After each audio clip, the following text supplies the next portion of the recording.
सीकर। इस कहानी की शुरुआत में 13 साल के विल को दिखाया जाता है, जो स्कूल में आज एक नई लड़की को देखता है जिसे उसने पहले कभी नहीं देखा। वो उसका पीछा भी करता है, लेकिन तभी उसकी छोटी बहन उसे रोक लेती है। विल जब अपनी स्कूल बस में होता है तो एक बार फिर से वो उसी लड़की को देखता है जो उससे आगे वाली सीट पर बैठी हुई होती है। जब वो लड़की बस से उतर रही होती है तो उसका स्कार्फ गिर जाता है, जिसे विल उठा लेता है। विल अब अपने घर की तरफ जा रहा होता है, तभी उसके सामने गाड़ी रुकती है जिसमें टाउन का एक कपल होता है। जल्दी क्रिसमस आने वाला है, इसीलिए कपल विल को और उसकी फैमिली को क्रिसमस के लिए अपने घर पर इनवाइट करता है, जिसके लिए वो विल को इनविटेशन कार्ड देता है। विल कहता है कि मैं जरूर आऊंगा। यही टाउन में हमें दो आदमियों को दिखाया जाता है जो विल पर नजर रख रहे होते हैं। वो विल का पीछा करते करते उसके घर तक पहुंच जाते हैं, क्योंकि विल की मॉम ने क्रिसमस के लिए एक पेड़ मंगवाया था, जो पेड़ यही दोनों लोग लेकर आते हैं। दरअसल ये दोनों हमेशा विल के ऊपर नजर रखते हैं, जिस बारे में विल को बिल्कुल भी आभास नहीं होता। ये विल को उसका बर्थडे विश करते हैं। विल ये जानकर हैरान होता है कि दो अजनबी लोगों को उसके बर्थडे के बारे में पता है। दरअसल आज विल का बर्थडे है। इन दोनों में से जो ओल्ड मैन होता है वो विल से कहता है कि बाहर मौसम खराब होने वाला है। जब विल बाहर देखता है तो पूरी तरह से मौसम साफ होता है, लेकिन विल उसकी बात पर ध्यान नहीं देता। हालांकि आज विल का बर्थडे है, लेकिन कोई भी उसके बर्थडे के लिए सीरियस नहीं होता और उसकी छोटी बहन उसे एक गिफ्ट देती है, जो कि एक वॉच है। वो कहती है कि आज तुम्हारा बर्थडे है, तुम्हें कोई विश मांगनी चाहिए। विल कहता है काश आज बर्फ गिर जाए। तभी विल के बड़े भाई का वीडियो कॉल आता है, जो अब्रॉड में रहता है। उसने विल के लिए और सबके लिए कोई ना कोई गिफ्ट भेजा होता है। विल को एक बेल्ट मिलती है जो बहुत पुरानी होती है, जिससे वो डिसअपॉइंट हो जाता है। अब रात को विल जब अपने कमरे में सो रहा होता है, तभी स्नोफॉल होना शुरू हो जाता है। और हैरानी की बात ये होती है कि स्नोफॉल सिर्फ विल के कमरे में हो रहा होता है। विल ने देखकर हैरान होता है और उसे इस बात की खुशी है कि उसकी बर्थडे विश पूरी हो गई। अगली सुबह वो अपनी छोटी बहन के लिए क्रिसमस का कोई गिफ्ट लेने के लिए बाहर जाता है। अभी उसके सामने दो पुलिस वाले आते हैं और कहते हैं कि हमें तुम पर शक है, तुम्हें हमारे साथ चलना होगा। वो विल को अपने साथ ले जाते हैं और उससे अजीब अजीब सवाल पूछने लगते हैं, जो निशानों के बारे में होते हैं, जिनके बारे में विल को कुछ नहीं पता। विल जब उनके सवालों का जवाब नहीं देता तो उन्हें गुस्सा आने लगता है। तभी एक पुलिस ऑफिसर का चेहरा अपने आप ही बदलने लगता है। ये देखकर हैरान होता है, उसे कुछ समझ नहीं आता। जल्दी वो दोनों के दोनों क्रिएचर में बदल जाते हैं और विल के ऊपर हमला कर देते हैं। लेकिन जैसे विल उन्हें टच करता है, वो दूर जाकर गिरते हैं। विल को कुछ समझ नहीं आता, लेकिन उसे वहां से भागने का मौका मिल जाता है। शाम को वो उसे क्रिसमस पार्टी में जाता है, जिसका इनविटेशन उसे इसी टाउन के एक कपल ने दिया था।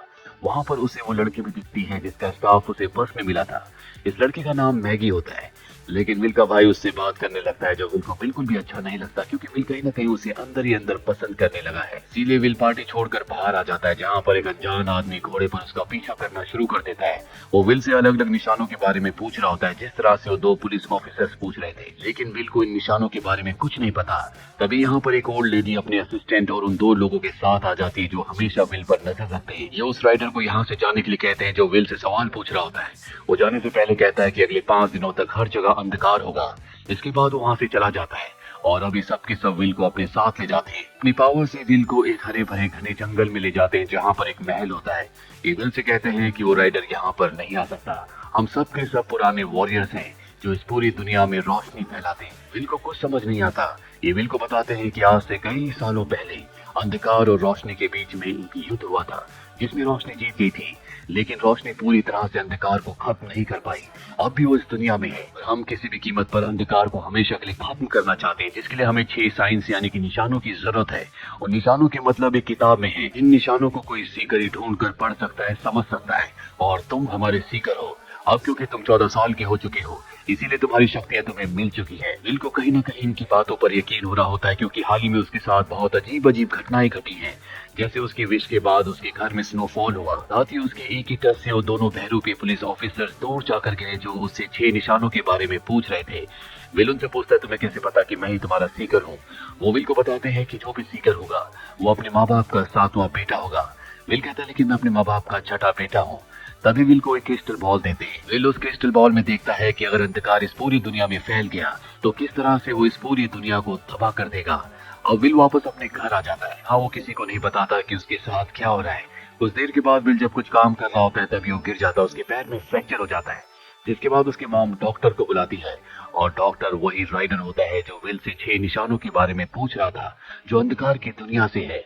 वो विल के पैर को ठीक कर देता है और उससे 6 निशानों के बारे में पूछता है, लेकिन विल उसे कुछ नहीं बताता। इसके बाद वो एक बार फिर से अपनी शक्ति से, जिससे उसने विल के पैर को ठीक किया था, वापस उसी तरह से फ्रैक्चर करके वहां से निकल जाता है। विल जब अपने कमरे में होता है तो उसे बचपन का अपना एक फोटो मिलता है। उसके साथ एक और छोटा बच्चा होता है जो उसका जुड़वा भाई है। विल को इस बारे में कुछ नहीं पता होता। वो इस बारे में अपनी मॉम से पूछता है। उसकी मॉम बहुत इमोशनल हो जाती है। वो बताती है कि ये तुम्हारा जुड़वा भाई है जो तुमसे कुछ ही देर पहले पैदा हुआ था, पर किसी ने उसे अगवा कर लिया। हमने उसे बहुत ढूंढने की कोशिश की लेकिन उसका कुछ पता नहीं चला। और अब विल को पता चल जाता है कि वो अपने माँ बाप की सातवीं संतान है, यानी कि वही सीकर है। इसके बाद एक बार फिर से वो टाइम ट्रेवल करके उसी जगह पहुंच जाता है जहाँ पर वो पुराना महल है। उसका पैर भी अब पूरी तरह से ठीक हो चुका है क्योंकि विल के अंदर खुद बहुत सारी शक्तियां हैं। इन शक्तियों को उसे एक्सप्लोर करना है। अब वो वापस उन्हीं लोगों के पास जाता है जहाँ पर असिस्टेंट उसे किताब देता और कहता है कि इस किताब को तुम ही पढ़ सकते हो, इसके जरिए तुम्हें उन निशानों के बारे में पता चलेगा।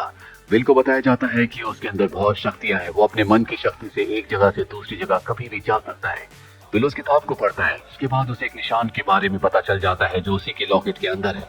वो उस लॉकेट को तोड़ता है जिसके अंदर से क्रॉस निकलता है और ये पहला निशान है। वहीं दूसरी तरफ हमें एक चर्च को दिखाया जाता है जहाँ पर सभी लोग प्रेयर कर रहे होते हैं। विल भी इस जगह पर आ जाता है। ये जगह पास्ट में है और विल अपने टाइम ट्रेवल की शक्ति से इस जगह पहुंच गया होता है। यहाँ पर एक बूढ़ी लेडी आती है जो अपनी बॉडी से एक सांप निकालती है और तभी वो बहुत सारे सांपों से सबके ऊपर हमला कर देती है। लेकिन विल यहाँ से निकलने में कामयाब हो जाता है और वो एक अनजान जगह में पहुंच जाता है जहाँ पर उसे दूसरा निशान भी मिल जाता है। वहीं दूसरी तरफ हमें उस राइडर को दिखाया जाता है जो एक अनजान साए के पास जाता है और उसे बताता है कि विल को 2 निशान मिल चुके हैं। विल अपने टाइम ट्रेवल से वापस प्रेजेंट में आ जाता है जहाँ पर वो मैगी के पास जाता है। मैगी उसे मैजिक करके दिखाती है। वो कहता है कि तुम भी रोशनी फैलाने वालों में से एक हो। वो कहती नहीं, मैं तुम्हारी तरह हूँ। विल को बस में मैगी का जो स्कार्फ मिला था वो उसे लौटा देता है। तभी विल का बड़ा भाई यहाँ पर आ जाता है जो मैगी के सामने उसे उल्टा सीधा कहता है और मैगी को अपने साथ ले जाता है। विल को बहुत गुस्सा आता है। वो बाहर जाकर गुस्से से जोर से चिल्लाता है जिससे सामने एक ब्लास्ट होता है और आग लग जाती है। विल की छोटी बहन भी ये देख लेती है और इससे पहले कि विल उसे कुछ समझाता आसमान में काले बादल मंडराने लगते हैं। विल अपनी बहन को पकड़कर अंदर ले जा रहा होता है तभी वो अचानक से टाइम ट्रेवल करके पास्ट में पहुंच जाता है जहाँ पर बहुत सारे योद्धा होते हैं। वो एक दूसरे से लड़ रहे होते हैं। एक योद्धा उसे उठाकर पानी में फेंक देता है। विल देखता है कि वहाँ पर एक योद्धा के पास एक शील्ड है जिसमें तीसरा निशान है।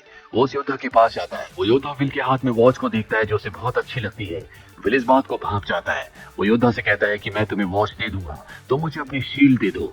योद्धा उसकी बात मान जाता है जिसके बाद विल उसकी शील्ड के पास जाता है। उसके अंदर तीसरा निशान है। वो उस तीसरे निशान को निकालकर अपनी बहन के साथ वापस अपनी दुनिया अपने टाइम में आ जाता है।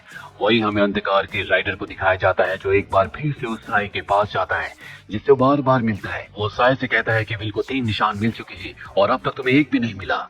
वहीं विल के पास उसका बड़ा भाई आता है जो कि अब पूरी तरह से राइडर के वश में है। विल से निशानों के बारे में, साइंस के बारे में पूछता है लेकिन विल उसे कुछ नहीं बताता और अब विल गलती से उसे टाइम ट्रेवल करके अपने साथ पास्ट में ले आता है जो कि बहुत पुराना वक्त होता है।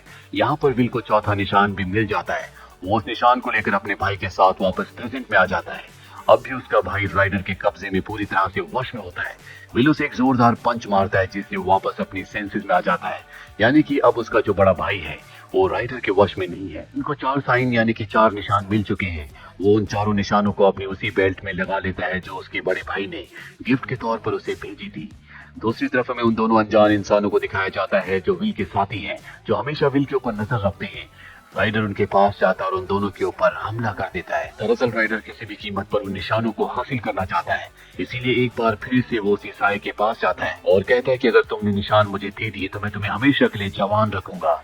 यहाँ पर हमें दिखाया जाता है कि साया और कोई नहीं बल्कि मैगी है जो कि असल में एक विच है जिसका रूप बहुत भयानक है, जिसकी उम्र बहुत ज्यादा है। लेकिन राइडर ने अपनी जादुई शक्तियों से उसे एक सुंदर जवान लड़की बना दिया होता है और मैगी हमेशा इसी रूप में रहना चाहती है, इसीलिए वो राइडर के लिए काम कर रही होती है।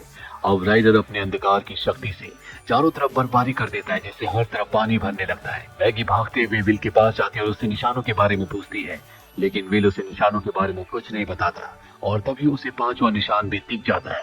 वो उस निशान को भी हासिल कर लेता है, पर इस निशान के बारे में भी वो मैगी को नहीं बताता। मैगी उस पर चिल्लाना शुरू कर देती है। विल समझ जाता है कि ये भी अंधकार की दुनिया में से एक है और वो उसे पानी में धक्का देकर वहां से निकल जाता है। राइडर के पास जब मैगी जाती है उसके पास कोई निशान नहीं होता, जिससे उसे बहुत गुस्सा आता है। वो उसे दोबारा से बूढ़ा बनाकर वही पानी में छोड़ देता है। विल पांचों निशानों को लेकर एक बार फिर से उसी महल में पहुंच जाता है। अंधकार की दुनिया का राइडर उसका पीछा कर रहा होता है, लेकिन वो उस महल के अंदर नहीं जा सकता। अगर उसे महल के अंदर आना है तो किसी को उसके लिए दरवाजा खोलना होगा। इसीलिए विल को वो उसके परिवार की आवाज में मदद के लिए आवाज लगाता है। विल उसकी बातों में आ जाता है और दरवाजा खोल देता है, जिसके बाद राइडर अंदर आ जाता है और यहाँ पर उन सभी लोगों को जो सारे निशानों को पाने के बाद अंधकार की दुनिया को हमेशा के लिए खत्म करना चाहते हैं, राइडर उन सबको अंधेरे की दुनिया में कैद कर देता है और विल से कहता है कि मुझे वो पांचों के पांचों निशान दे दो जो तुम्हारे पास है। विल उसे निशान देने से मना कर देता है, जिसके बाद वो एक क्रिस्टल बॉल को निकालता है जिसके अंदर उसने विल के जुड़वा भाई को कैद किया होता है। दरअसल आज से 14 साल पहले वो गलती से विल की जगह विल के जुड़वा भाई को अपने साथ ले गया था और विल क्योंकि उसे निशान नहीं देता, इसीलिए वो विल को अंधकार की दुनिया में भेज देता है। विल जब अंधकार की दुनिया में जा रहा होता है तब उसे एहसास होता है कि छठा निशान और कोई नहीं बल्कि उसकी आत्मा है, यानी कि खुद वो छठा निशान है। पांचों निशान उसकी बेल्ट में होते हैं और अब विल के पास उसकी पूरी ताकत है, जिस पूरी ताकत का इस्तेमाल करके वो राइडर को उसी की क्रिस्टल बॉल के अंदर कैद करके पानी में फेंक देता है। जैसे वो राइडर को कैद करता है, उसके जितने भी साथी होते हैं वो सब के सब आजाद हो जाते हैं, जिसमें विल का जुड़वा भाई टॉम भी होता है, जिसे बचपन में राइडर ने कैद कर लिया था, यानी कि अब उसका भाई भी आजाद हो चुका है और अब विल अपने भाई के साथ अपने घर की तरफ लौट जाता है। और इसी के साथ ये फिल्म, ये कहानी यहीं पर खत्म हो जाती है। उम्मीद करते हैं कि ये कहानी आपको पसंद आई होगी।